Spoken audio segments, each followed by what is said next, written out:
Welcome to the Serrano Brothers podcast. We are twin brothers who are pastors in the Evangelical Lutheran Church in America.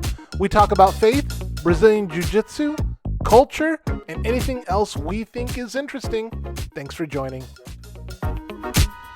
Welcome back, everyone.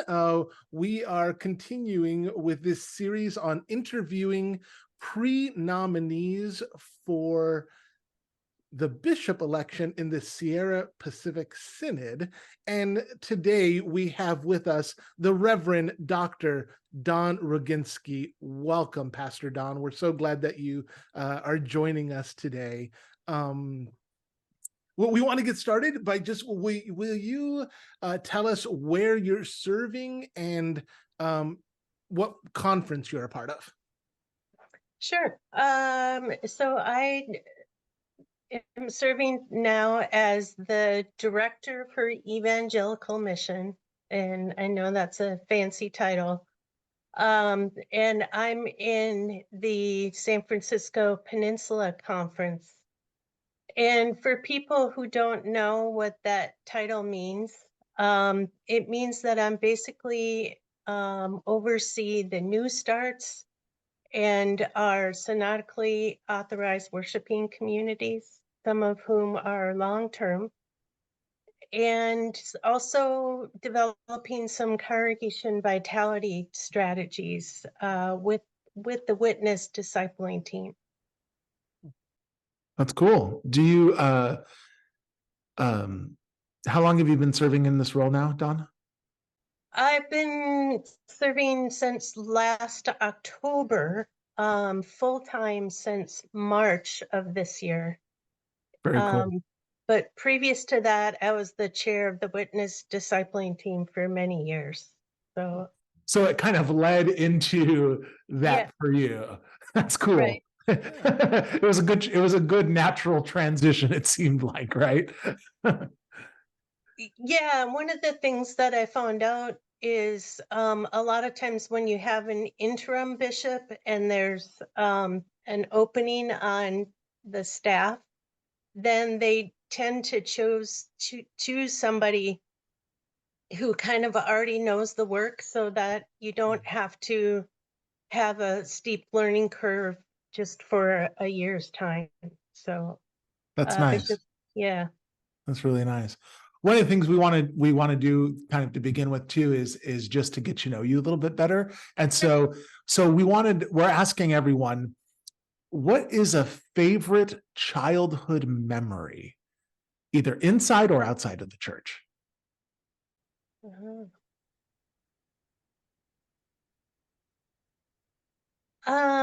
I would have to say Christmas time.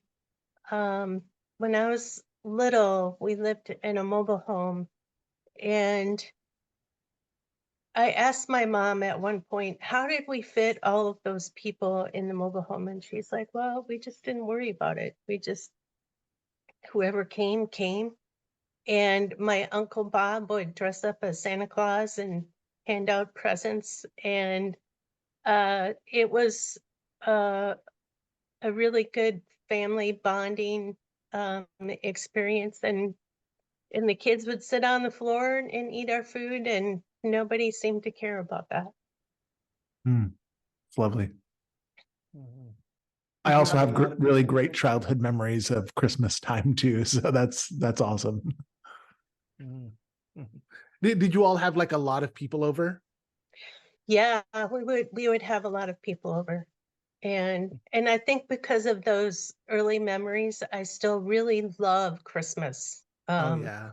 Yeah. A lot of folks don't really, they only kind of see the public facing part Right. of Right. pastors' lives, right? Right. And so you either get people who are like, oh, well, you only work on Sundays, or that kind of, but Right. we all know that's not true. What do you do in your off time? Do you have any like hobbies that you do? Yeah, what do you do in your off time? I have more than one. One, music has always been a big part of my life. So I'm almost always like either in a band or singing it in a choir. Um, or recently I've been going to drum circles with my djembe, and that's been a whole lot of fun. Um, and they have the people in those groups have nothing to do with my church, or and so I get to get out of that space for a little while and just be me and relax and have fun. And sometimes we even have drum circles on the beach, which is even more fun. So Mhm. So you sing, you play percussion, or do you do any other instruments? yeah, I'm a woodwind player, so clarinet and bass clarinet, bari sax. Yeah. That's really I don't cool. have any of those talents. I don't have any of those wood. I can play like the cajon and the djembe, but that's like the end of. I can't sing, so that's pretty cool that you do that. Do you think it's important for bishops to have spiritual practices or any pastor, anyone? It's important for everyone to have spiritual practices. Lay people too. Lay people too. Yes. Lay people too. Yeah. What are some spiritual practices, disciplines that you cling to yourself? I tend to gravitate towards contemplative types of practices when for myself. So I'm fortunate enough to live close to the Mercy Center in Burlingame, and they have more than one opportunity. Um, One is I regularly go over and walk the labyrinth, especially if it's a nice day, um, which I find that sometimes moving my body helps me get out of my brain a little bit more. Because if I try to just sit and meditate, it can be harder at times. But I also value centering prayer. And I also go to a Taizé worship service that they have at the Mercy Center the first Friday of every month. And that is just really beautiful. And the singing, and I don't know if you've been in their chapel, but the sound just comes alive in that space, and it just makes it really wonderful.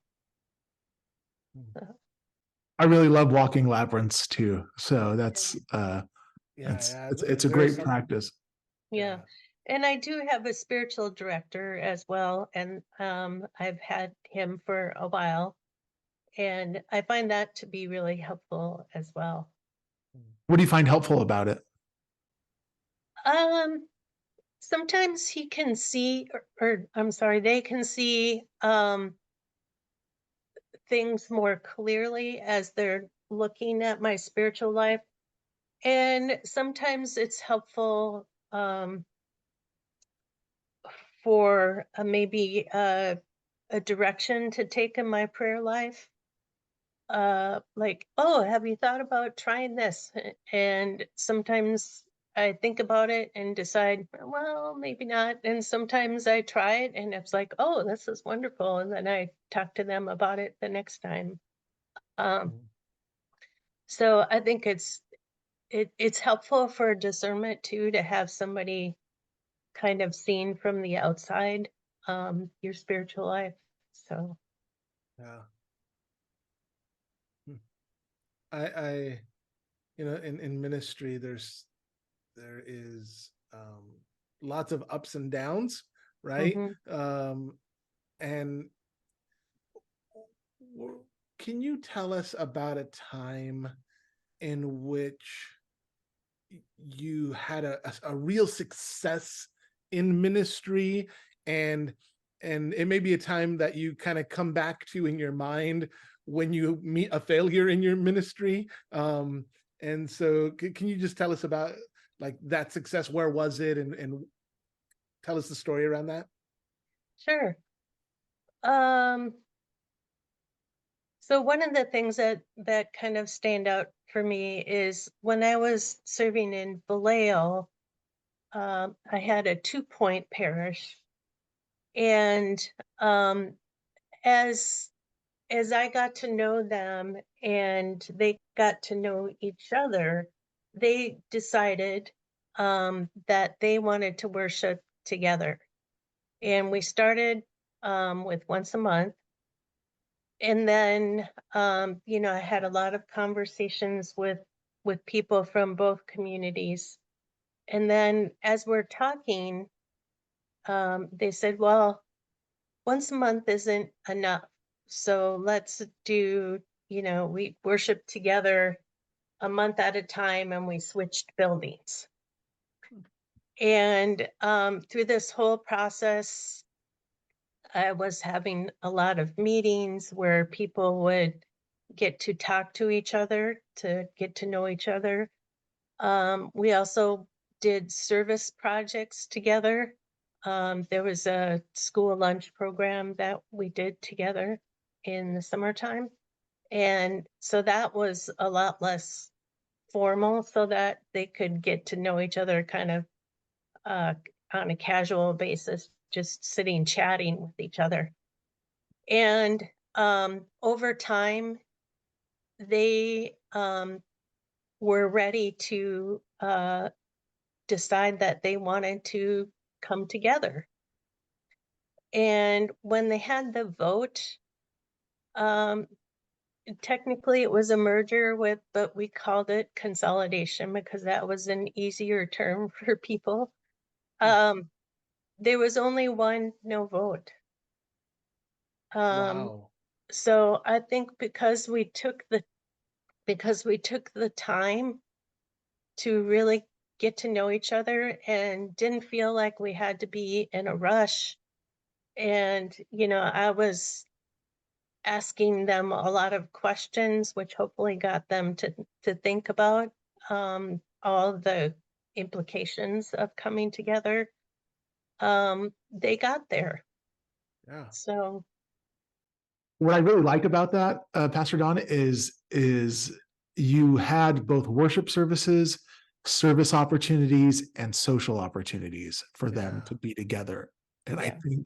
I think that's a really important piece of that. And you gave them time, it sounds like, to really make that decision. That's yeah, I think we took a little over a year, or somewhere around a year. Yeah. So I think it was good. And I think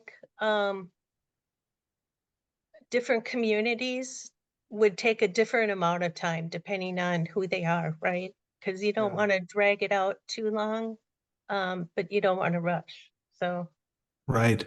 yeah. Yeah. So it's trying to really be in touch with what people were thinking all along the way. Right. There's thanks for sharing that. That's that sounds like a huge success to me. That is Because that's no not an small easy feat. task. Right. It's not an easy task. So our denomination, we have 3 expressions of the church, right? We have church-wide, we have our synod, and then we have the local congregation. And what do you think the primary functions of the synod office are? What do you think they should be? Hmm. I think that the primary function of the Synod office is to provide connection. One, I think there's more than one thing. One is to provide connection between congregations, and whether that's by helping connect congregations, or working with the deans to help the deans connect congregations. Because I think for too long, the Synod office seems like some kind of abstract thing. And I think that we need to be more grassroots, that the Synod is actually all of us. And so we should be more connected on the ground level. And that probably means that, staff are out in congregations regularly, which they are currently. But even in between times, like meeting with the deans, meeting with other members of teams. And that's another thing that I think is really important, is creating some teams around the staff so that the staff isn't burdened with doing all of the work, because it's just not possible. Um, and also it creates capacity for our whole synod to have more than just the staff doing some of the work. Like, for example, I think about the witness team. We have people from across the synod who care about new starts and new ministries, and they are an important ear to the ground, right? Because they're in different parts of the synod. So I would like to see that happen, because we have so many talented people in the synod, and we should be encouraging them to use their gifts for their own benefit, and for the benefit of all of us. Yeah, it's really interesting that you say that, like, about the connection, because I think most of the pre-nominees said our synod needs more connection in one way, shape, or form, right? And I think they said that during the town hall that was also done. They talked about connection. Do you have any more ideas around how that connection can take place in our synod? Well, I would like to, continue with some of the things that Bishop Clare was doing, like when she and Simon were going and meeting with the individual conferences. And I would like to see that be a regular thing, not just a thing at the beginning of a term. And for the bishop, as much as possible, when their schedule allows, to be in congregations, and to do more fun things together, right? We have to have fun, right? I like when Bishop Mark would do his like chili cook-offs, it was something simple, but it was fun. So, maybe we have barbecues together in different parts of the synod, and people are just invited to do a potluck. And I think having more opportunity to just kind of casually talk with people, I think really does increase connection.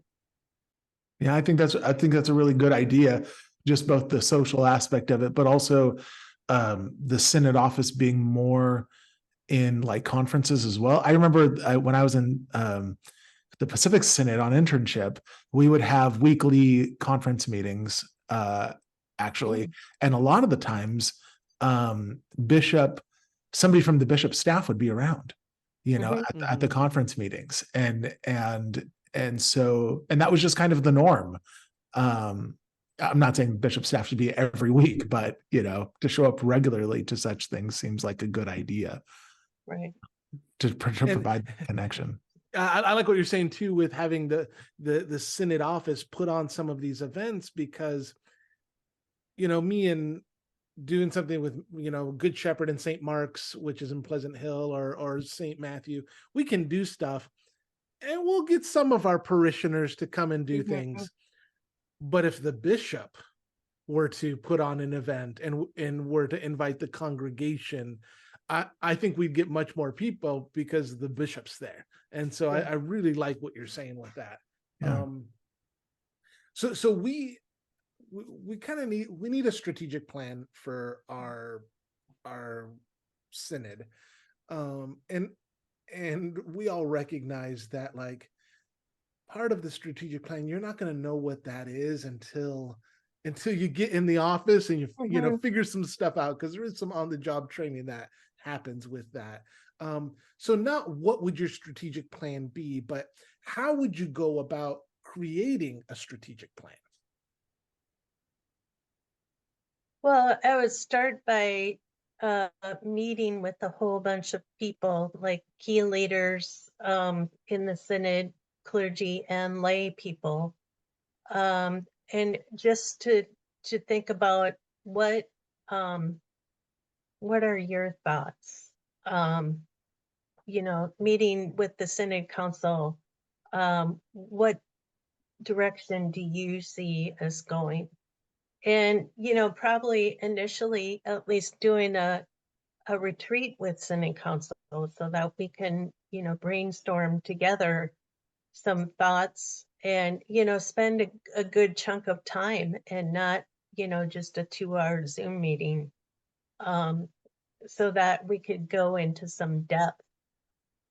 And so that's how I would start, and take a really good look second at our staffing patterns, and kind of figure out, now there's a recent organization chart that just got put out.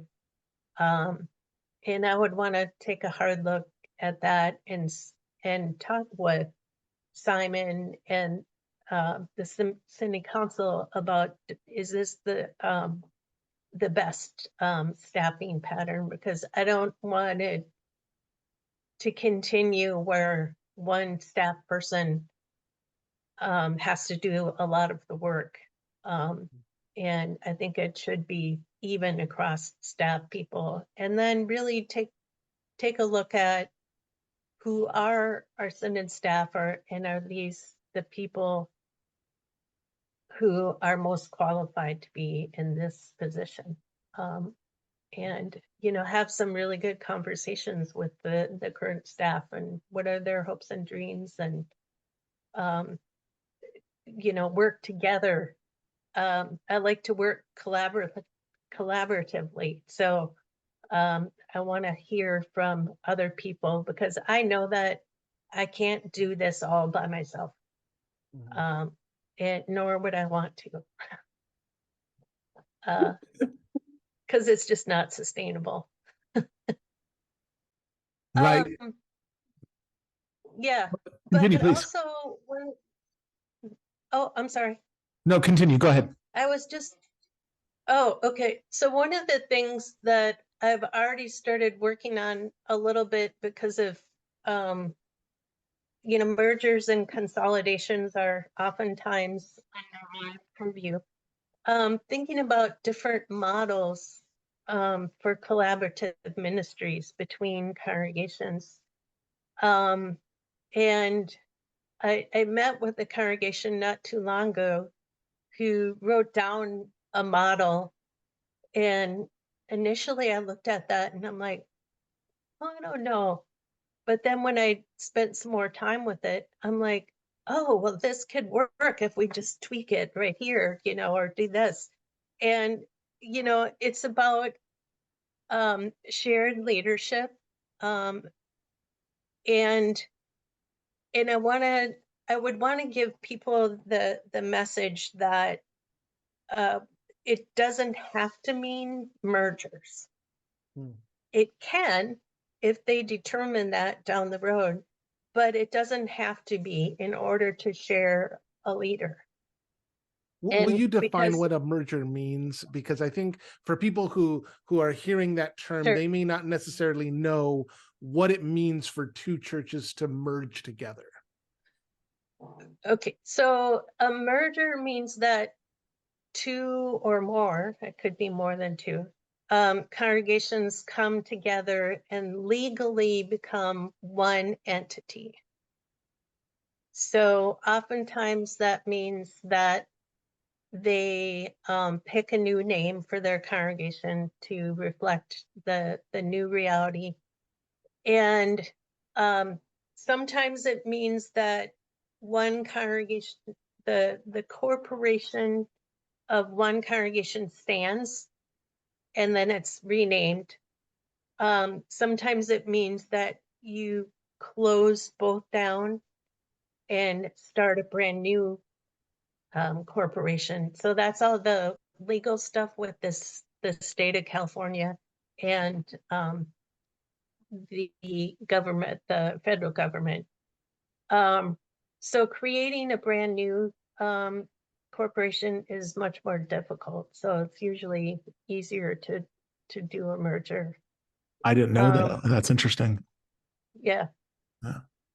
And and there are a few things involved. You have to adopt a new constitution. Then as the new community, you call your pastor. That could be the current pastor, it could be a different pastor.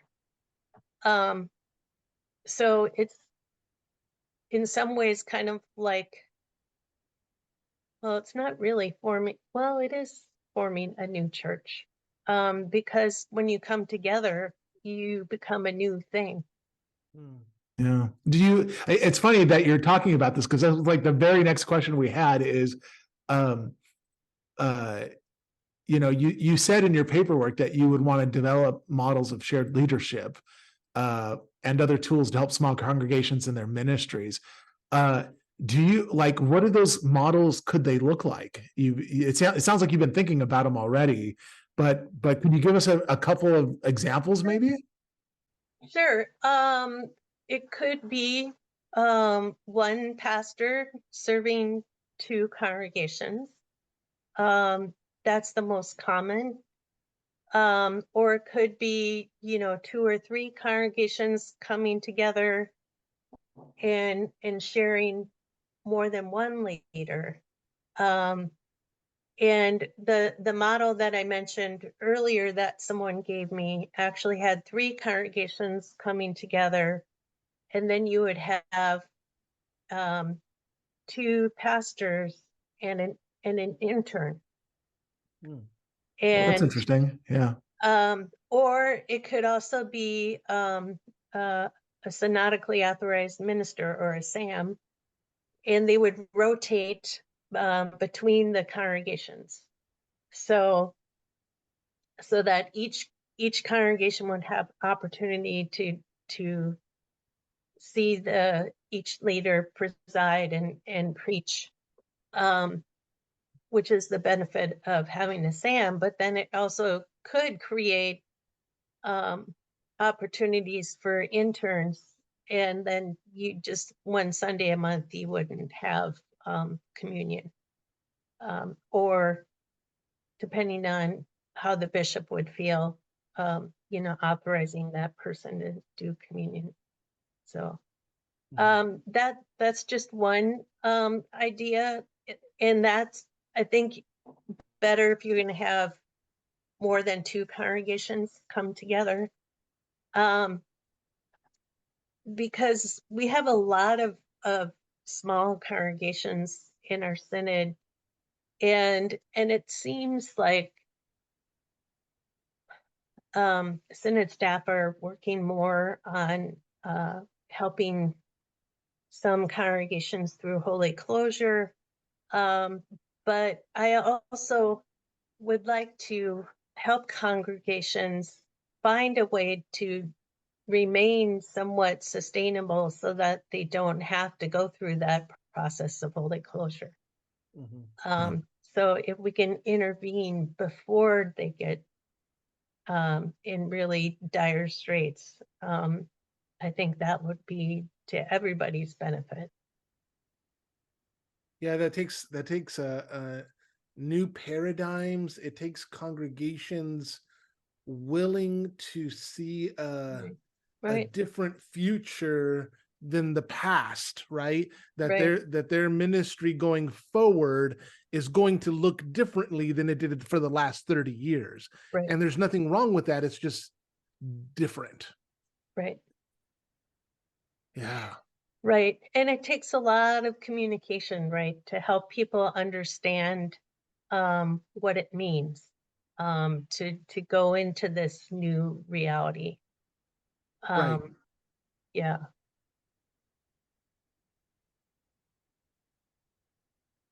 Hmm. You talked a bit about staff and the work that they do. Do you have in mind the kind of gifts that you want your staff people to have to kind of supplement your own gifts?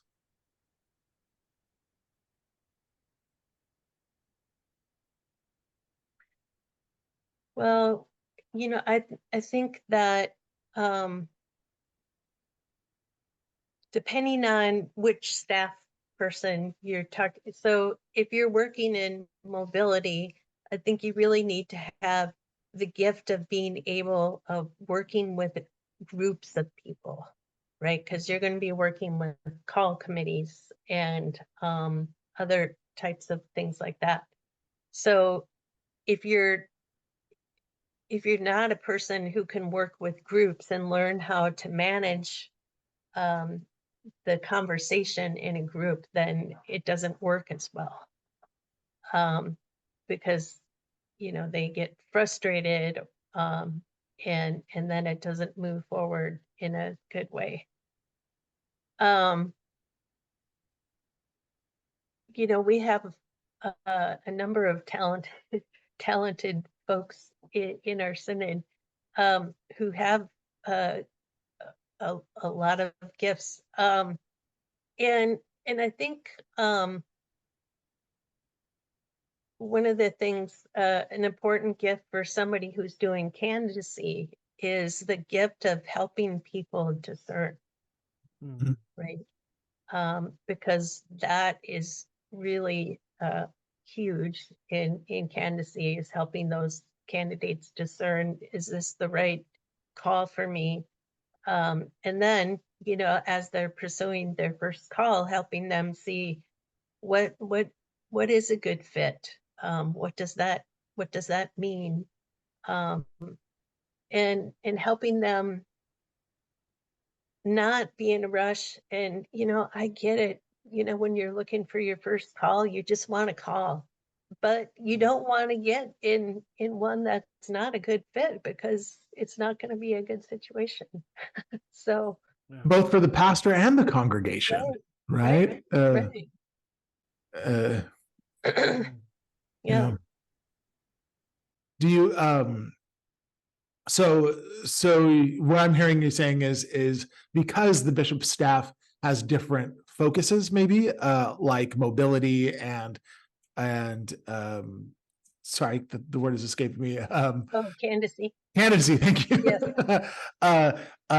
You would want to find the people for those specific things with those specific gifts. And I'm hearing that. So you're kind of is there any other things that any other giftings or things that you would want to have in your synod staff?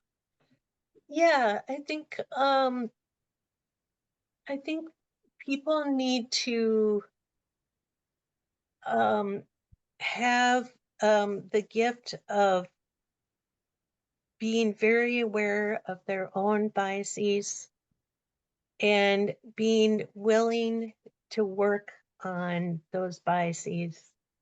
As you know, we have a history of racism in our synod, and I would want staff who are working towards being anti-racist, and willing to not just blame others or say, well, I'm not racist, to actually put in the time and the work that's needed.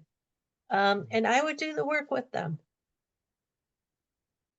I think that's a really great answer, because we are never fully anti-racist, right? Right. We're always becoming, Right. we're always trying to move forward in that respect. And so I really appreciate how you said that, because at no time are our biases fully relieved and fully gone. It's always we're always trying to develop, right? Right. And so I really appreciated how you answered that, Pastor Don. Thank you. And for people who have a hard time with that concept, I just want to, add into that, Sure.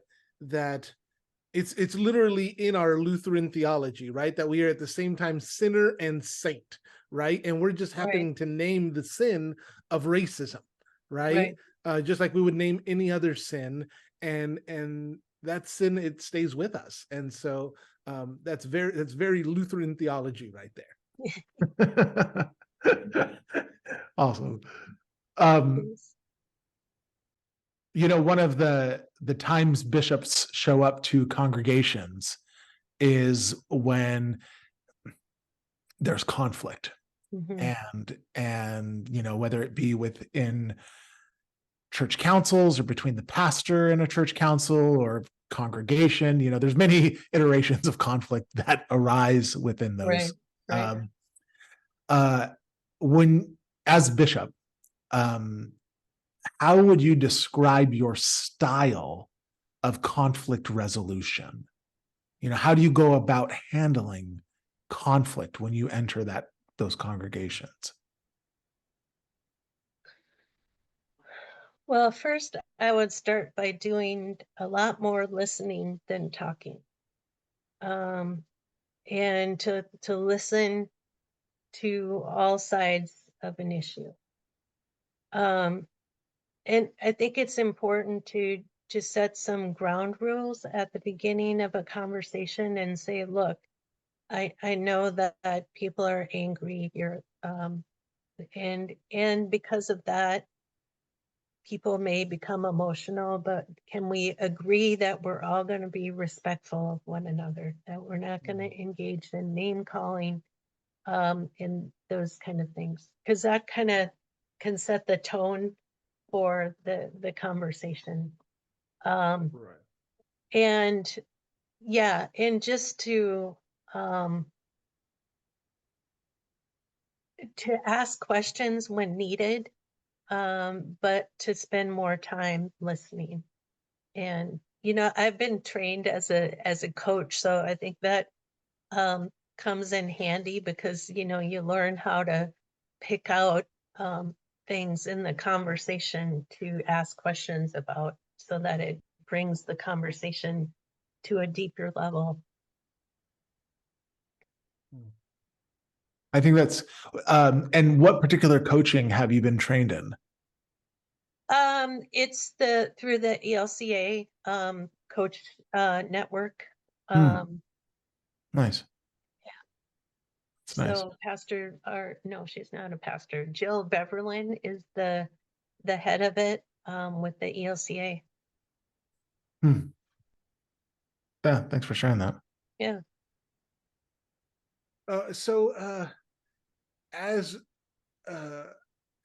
Is there anything when you set this up with us, is there anything that you hoped we would ask you?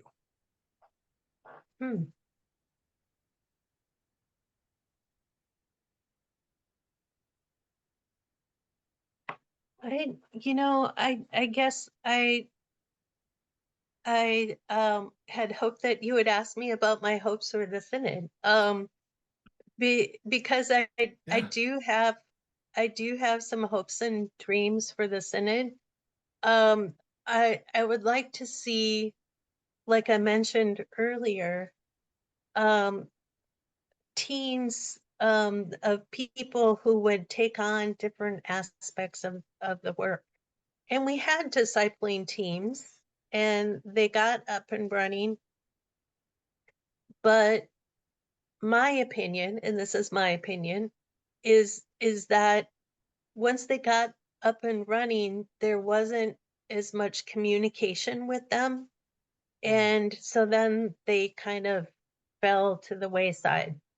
So I would not only want to create the teams, but help bring them to capacity. So that means training, and also really good communication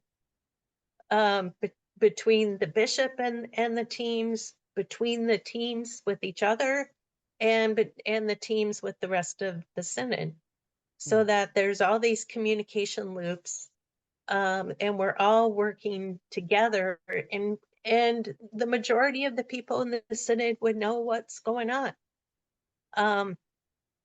So yes, that is some work, but I think once you establish all that communication, then it becomes more natural to do it, and it's not, as much work down the road.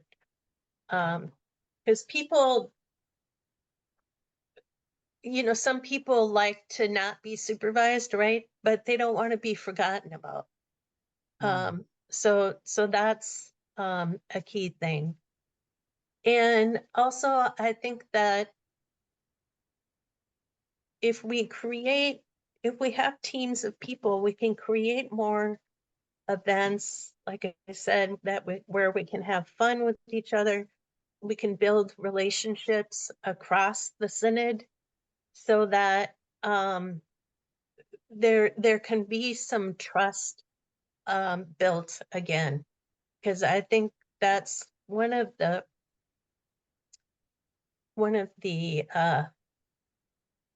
pitfalls right now, I guess. I don't know if that's the correct word to use, but there's a lot of distrust. People feel like information isn't being shared, like they don't know what's going on. And so I think that can be remedied, that with increased communication, with being upfront and honest, telling people the truth is really important. And that's the only way you can rebuild trust, by telling people the truth, by, admitting when you've made a mistake and say, look, I made a mistake and this is what I'm going to do to correct it, and not repeat the same mistake. So and maybe I'm an idealist, but I think that things can change. Will it happen overnight? No, but it can happen. Yeah. Yeah, I appreciate you saying that, I think we do need to have a bishop who can see forward, and a hopeful forward, so I really like what you're saying here. I wonder too, is because you're talking so much about communication amongst all these groups, is we had a full-time communications person and connections person, right? With Catherine. And I just wonder if that's part of a thing that we need to kind of bring back, is like just a full-time communications person, because that is it seems like that's a big part of the Synod's job, is to communicate and connect. Right. And so being intentional about that seems necessary, in my opinion. And so Right. Yeah. but what you're saying here is, I really like the idea of bringing the teams up to capacity, maybe imagining some new ones, and also communicating with them all is just, it seems so basic but necessary, right? It's and hard work. It's not easy to get people together a lot, right? Ain't that the truth? Right. Well, we need a really robust communication strategy, not just relying on one person, but, a whole strategy that would be then communicated to the Synod, right? Right. Yeah. I think that's a good way of putting that, is that we need a communication strategy, and to live into that. I think that's a really, really good way. Is there anything else you want us to know about you as it relates to being bishop? Well, one of the things I think is important is, I have a background in mental health, and so I have an understanding of people's emotions, and how to help them work through those emotions. I'm not afraid of conflict, And, I've learned how to de-escalate, I guess is the word that we used, situations. And sometimes it has to be done quickly. Mhm. Yeah, because a quick story. So I worked in a it was a transitional home for mentally ill people when I was in Minnesota. And this guy got angry at me and picked up a chair and had it above his head like this. Like, and I'm like, oh, it's just like, I gotta de-escalate this fast or he's gonna crash that chair on my head.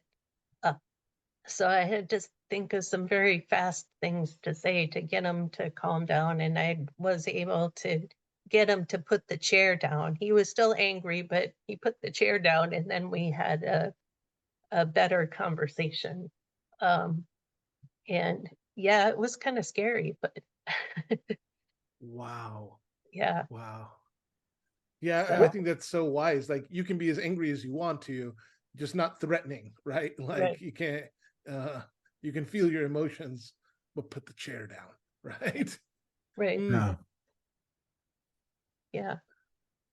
yeah. Um, and I think at this particular moment in the synod, the skills of being able to really deal with people on a deeper level is needed, because like I said, trust is not there and it needs to be rebuilt.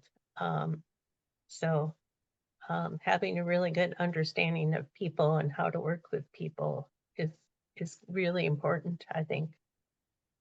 yeah, absolutely. Thanks, Don. I appreciate that. Yeah. We have, as we kind of end each of these sessions, we've been asking kind of rapid fire questions. Some of them are, don't think too much about them. Right. Just kind of answer them as you go. Sure. Okay. All right, So Jared, go for it. here we go. Pastor Don, which food can you eat every day? Peanut butter. What's your favorite movie genre? Hmm. Action. Salty, sweet, or savory? Hmm. I kind of like salty and sweet together.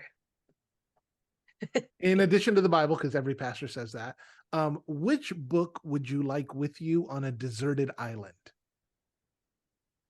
Huh.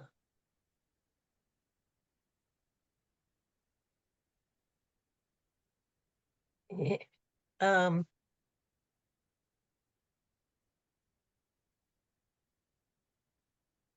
I'm not having one like pop in my head really that quick. Ah, that's okay. What fills your cup?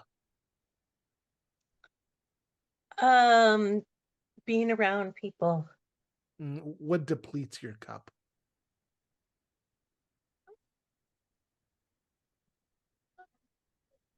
Mm, too much distrust. Mm. What's your favorite holy place?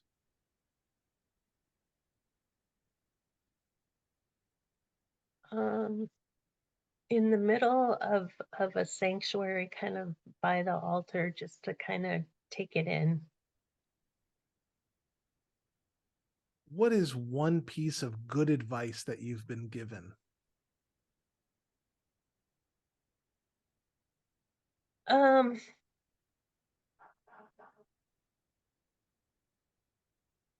I think back, it's been given to me, but it's actually from Saint Francis, and it says, "Preach the gospel always, and if necessary, use words." Mm. What does rest look like for you?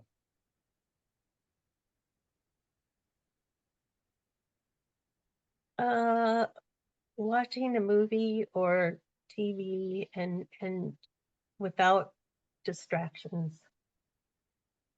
And lastly, what do you hope God will say when you enter the pearly gates?